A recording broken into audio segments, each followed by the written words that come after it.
Now that the week is over, it's time for the Tesla and Palantir weekly update. And I'm going to start off with Tesla here. And of course, I'm going to start off on the weekly chart. And the most important thing to me this week, and I think you guys know it, was the 382,221 26 level, and essentially that did not close above, so therefore it is still going to be resistance for Tesla. As you can see, this wick above and a close below, but that doesn't mean that it's all sad or whatever, because it's not, right? And we can put on the Ichimoku here and it'll tell a story of what really happened in this whole week. Essentially, it opened the candle here right around 217, and then it went and worked its way higher all the way towards resistance, the upper bands of resistance of the Ichimoku indicators of the cloud and the conversion line.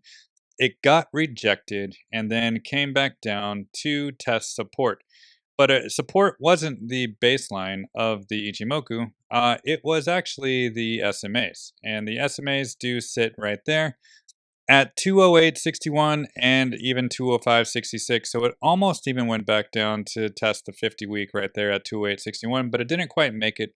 It got to a price of what, 210.32, just a little bit short, right? So that essentially in itself is still pretty bullish, because if it didn't even make it, that means there were front runners that were buying the stock before it even got to that level. So that is a bullish scenario for things to possibly continue higher. And one thing I want to point out with this Ichimoku is where it closed. So it closed up here at 220.32, and that means next week price will open in the cloud, right? You go to the right, that's going to be next week's candle, this zone right here. So it's going to open in the cloud. And you know what that means? That means the bottom of the cloud could be your new support zone target, which you go straight down. That's around 216 or 217, around that zone, right?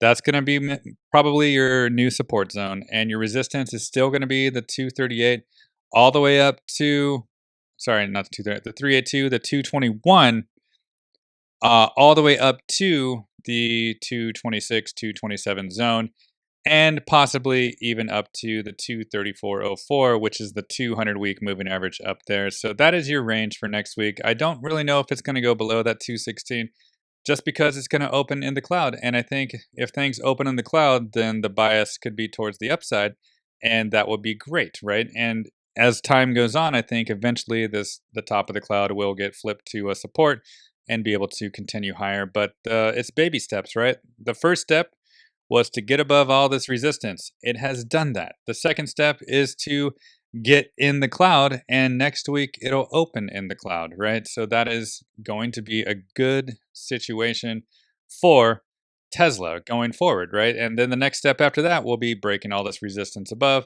and flipping that 234 to support to explode higher after that. So one step at a time, we're getting through each step as we should.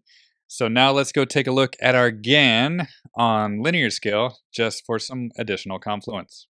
So here's our GAN on linear scale, and essentially it's back above the arc, right? This is really what I wanted to see most of all out of anything.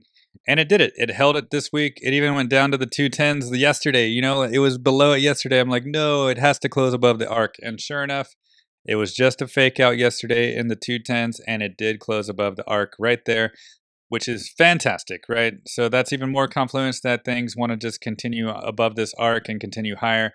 And the angle above exactly sits around 230. So that's like next week.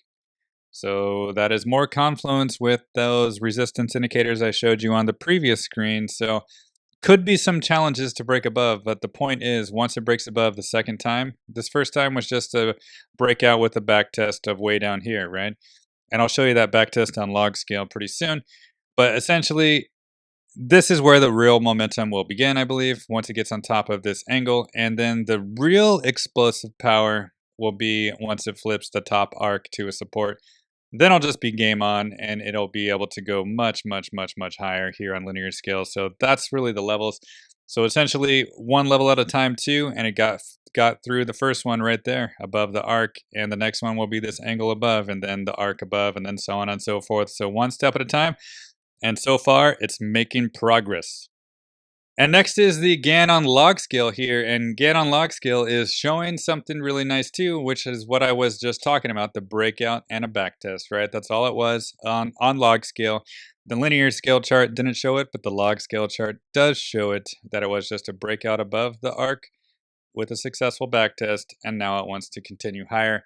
So again, still just in a range, right? Just in this gigantic range between 290 and 180 down here, just a big, big range. And essentially, if you still look at things here, it has not made a higher high yet. Look at it. It's just a series of lower highs from here. Lower high, lower high, lower high, low, low, low, right? Even here was still a lower high from here because a body of this candle did not close above the wick of this candle. So technically, this market structure is still a series of lower highs, but it is a series also of higher lows. So that is a good thing too. And this isn't the new higher low right here. So that's really good, right? So essentially, I can't really get super excited. Even when it breaks that 234 level, I still want it to make a higher high from these levels here. I want a weekly candle to close like in the 270s, right? That would be amazing if that happened. And then after that, the 290s, the 300s, and beyond. So again, one step at a time, but at least you got the breakout and the successful back test here. And lastly, what I want to show you for Tesla is the angles chart. Haven't showed that in a while, and it's time to show it. And that is right here. This angles chart is perfect. And again, you guys remember this upward sloping was support. This downward sloping blue was resistance, and look at what just happened this week. It was amazing, right? This week was, or last week was a breakout, and this week was a successful back test again at that 210, which you saw basically yesterday. It was touching that yesterday. I was looking at it. I'm like, I hope that holds. And sure enough, it did hold. So this is even more confirmation that I don't think it's going to go lower than that 210 zone anymore, because of all the confluences, especially on that Ichimoku that I showed you before, that essentially it wants to open up in the cloud next week and just continue higher. So there's so many indicators showing that the bias is still to the upside. There's just still a lot of resistance in the 220s and the 230s. But once it can get above that, then it'll be good to go much higher. And next is Palantir, and Palantir here on my weekly chart. This is a very important thing as well. And first I'm going to show you this, what is it? The Fibonacci from the all-time high down to the low, all-time low down here in January of 2023. And essentially, it has just exploded from there. And no matter what we see on this chart, no matter what this weekly candle did, it's working its way up to the 7.1 and eventually the 786 Fibonacci, which currently is around 36.64. And essentially, if it doesn't get up to the 33.68 level soon, then I can see a retest of the 618 sooner than later, and that is around $30. Maybe a wick below in the 29s could happen as well. Right, so we'll pay attention to next week, but I really want to see if it can push higher to this 7.1 level or even the 786. But if it can't, then I'm really going to pay attention to the back test of this $30 level. And that's not a bad thing, right? Even if it went down to the 29s or so, that's not a bad thing because that's just a breakout with a successful back test and so on and so forth. So this still, no matter it closed red this week, just down almost 1%, this is still a very bullish chart. And when I put on my linear scale again here, you will see some developments happening. And essentially, what is happening is it hit my blue level perfectly, right? It hit the blue level perfectly. It did wick above a little bit. And that was the next level because you can see the orange level was important. It hit that perfectly and it was important before. And now the blue level got in the way, which is right before that 7.1. And this is more of a reason how these GAN levels are more precise than anything else, because if the 7.1 was the target, it would have just cut right through that GAN level, no problem, and just hit it. But it didn't. It basically stopped exactly on it. And you can go back and watch my previous videos that I made of this, and I have not changed these at all. You can see last week that it hit that arc exactly the same way. Everything stays the same and consistent. This is how the math works for the GAN. So essentially, it got rejected there and it came back to retest the bottom of the arc. So that is an important level. So going into next week, the bottom of that arc does sit maybe around 31s, around current price, right? Basically around current price, that's where the GAN arc sits. And I want that level to hold. So if there is another weekly candle close that closes below it, then I think the possibility of going down towards this angle right here in the 3050s is possible, and even like a wick below down to the 618 or a little bit below is also possible next week, right? So we'll keep an eye on that. But essentially, if this arc holds, then I think there's really a possibility to continue a base here to go higher. So I'm really going to be watching that 3170 level, 3175, just current price. Going to be watching that a lot next week, seeing if it can hold throughout the week. And if it can, then great. If not, no big deal, just more opportunities to accumulate. But the next screen I want to show you is the bigger picture here of the Palantir chart. And this is my log scale again. And this is what I think is most important that you guys must observe. The most important thing here is that it is currently still resistance. The angle right here is currently still resistance. And when you go back in time here, you can see that it was trying to be a support. And then right here, it tried to be a support, but then it flipped it to a resistance once, flipped it to a resistance twice. And guess what? It's still a resistance, guys. And I was saying the whole time on my Patreon that I wanted to see a weekly candle close above 33. Just so when next week opens a candle right there, it'll be still above the angle and continue higher. But that's not the case. Now that means next week's candle is going to be around here. And that means the new resistance for next week is going to be up here around $33, right? So even if there is some positive price action next week up to the 33s or so, then that's still going to be resistance for Palantir. But that's not necessarily a bad thing, because then this angle could stay resistance the whole time up to the arcs. And it still could get to $35, $36 around September. And then maybe even up to here to like $39, $40 around November, right? That still could be a possibility if it just rode this arc as resistance all the way up. So again, it's not the end of the world that it's still resistance, but if it did flip it to a support, things would explode much sooner than expected and get to these levels much quicker. So that's why I'm really keeping an eye on this level.